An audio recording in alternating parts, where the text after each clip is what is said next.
In this video, we're going to have a think about how we can assess the different biotechnologies that we're going to meet in the rest of Module 6. And each time we meet a new biotechnology, we're going to be able to fill in a case study sheet where we summarize everything there is to do about that particular case study, and then you can think about the best place to use that case study when you're answering questions in the exam. Now this sheet, if we zoom in, starts off by requiring a title of the biotechnology that we're looking at, so it might be whole animal cloning, and then you have to choose the kingdom that is being used for the case study. So it could be plant if we're looking at GM rice, it might be an animal if we're looking at using goats to make spider silk, it could be bacteria if we're looking at producing insulin, or other, there might be some other kingdoms where we use an example like a fungi to produce something useful. And then you put down the details of what is actually happening in that case study. Further down the sheet, you then decide whether that is going to be an impact in the agricultural field, in industry, in medicine or other. So for example, does it improve the yield of crops or the nutritional value of a crop? Is it something that's producing a building material or a fabric? Or is it a medicine like insulin? So those would be our categories. And is it being used as an ancient or an old biotechnology that we've been using for a long time? Is it something we use right now? Or is it something that's being developed for use in the future? Or maybe has only been prototyped at the moment? Then we move down to think about the impact of the biotechnology. How does it impact society, the economy, and culture? So let's unpack those a little bit more. Societal contexts include anything to do with the physical and social setting in which we live. So does the biotechnology impact human rights, sustainability, the needs of society, choices made by government, and the wealth of individuals and the country? So if it does these things, if it's a big impact on one of these, it would have a big sort of tick in that box, and you would detail some of the comments you would want to include about that biotech for this context. When we're thinking about economy, so we're thinking about the organisation of money or industry or trade, and there's always lots of research required to bring any biotechnology into everyday use.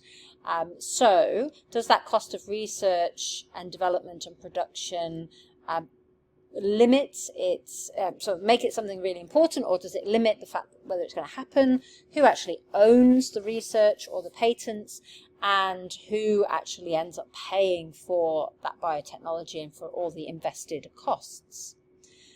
Culturally, we will be looking at things to do with shared meanings, ideas, beliefs, things that help to make up a society and define it.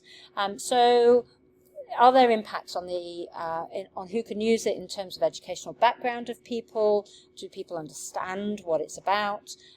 Does it impact or change the values of a culture or the religious beliefs or moral beliefs of people?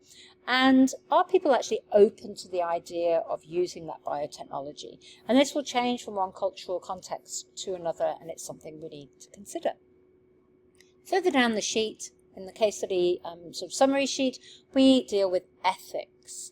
And there are 4 big areas of ethics. Not every single one will be appropriate to every single case study we look at, but we will think about the ethics of well-being. So the top one, does it cause benefit? Does it benefit people and not harm people? That's our principle.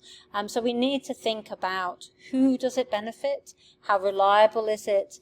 Is it useful? Do the benefits outweigh the risks? So in general, we're thinking about well-being. For the second one, we're looking at the individual's rights, and autonomy means choice. So have people been informed? Do they have the freedom of choice when it comes to it? Or if something gets introduced into crops and it spreads into weeds and no one has any choice anymore, it's there in the environment, can't do anything about it. Are the rights of others being protected or breached? So this is all about the ethics of choice. The next one is about privacy. So, and also societal perception, so it overlaps with our society one earlier. Are people actually being protected when their genetic information is being used? So is it remaining private? What are the rights? What are the right things to do in terms of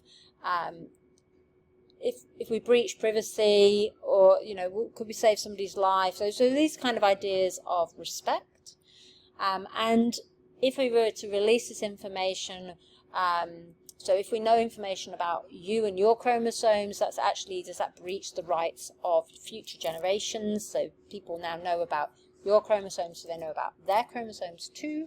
So that kind of idea of respecting privacy and ongoing generations.